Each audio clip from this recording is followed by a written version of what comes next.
അതിന്റെ ഫലമായി തോന്നലൊക്കെ. ഗാഥ മാഡം, ഇനിയെങ്കിലും സ്വന്തമായിട്ട് തീരുമാനം എടുക്കരുത്.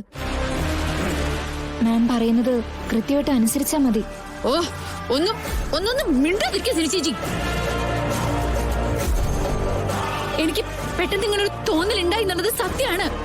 അതിന് കാരണം ആരാ? ദേ, ഈ നിൽക്കുന്ന മമ്മി തന്നെയാ.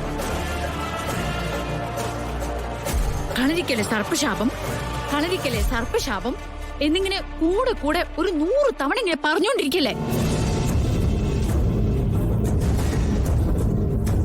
ഇതിലൊന്നും വിശ്വാസമില്ലാത്ത എന്നെ പറഞ്ഞു പേടിപ്പിച്ചത് മമ്മി തന്നെയാ.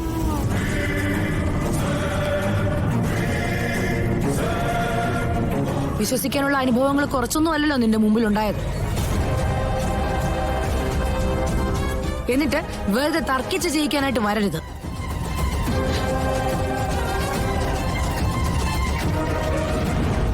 ഒരു കാര്യം ഞാൻ തീർത്തു പറയാം.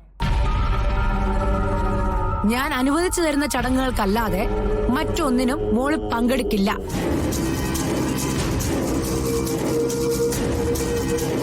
അങ്ങനൊരു തീരുമാനം ഉണ്ടെങ്കിൽ മാത്രം ഇത് മുന്നോട്ട് കൊണ്ടുപോയാൽ മതി. മമ്മി എന്നെ കുറിച്ച് എന്തിനെങ്ങനെ പേടിക്കുന്നത്? നവീൻ അവളുടെ കഴുത്തിൽ താലി കെട്ടിക്കോട്ടെ എന്ന് ഒരു 100 തവണ ഞാൻ സമ്മതിച്ചതല്ലേ. നവീൻ താലി കെട്ടുന്ന പെണ്ണിനല്ലേ ഈ സർപ്പശാപമൊക്കെ ബലിക്കുന്നത്. അവളല്ലേ ചാവാൻ പോകുന്നത്. എനിക്കറിയില്ല ആരെ പേടിക്കണം, എന്തിനെ പേടിക്കണം, ഒന്നും അറിയില്ല. സ്വസ്ഥമായിട്ടുള്ളൊരു ജീവിതമായിരുന്നു. ഈ ഒരു വിവാഹാലോചന വന്നപ്പോ മുതല് നേരെ ചൊവ്വ ഉറങ്ങിയിട്ടില്ല, രുചിയുള്ള ഭക്ഷണം കഴിച്ചിട്ടില്ല.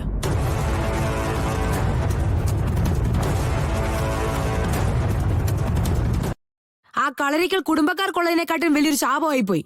അവിടുന്ന് ഒരു ബന്ധം ആലോചിച്ച നമുക്ക്.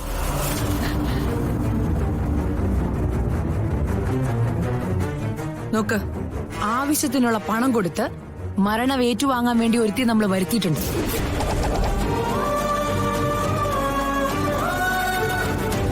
ആ മരണം തട്ടിപ്പറിക്കാനായിട്ട് ശ്രമിക്കരുത് നീയാ.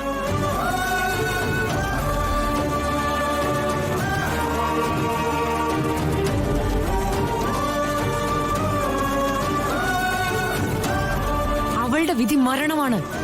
അത് തടയാനായിട്ട് ഇനി ആർക്കും പറ്റില്ല.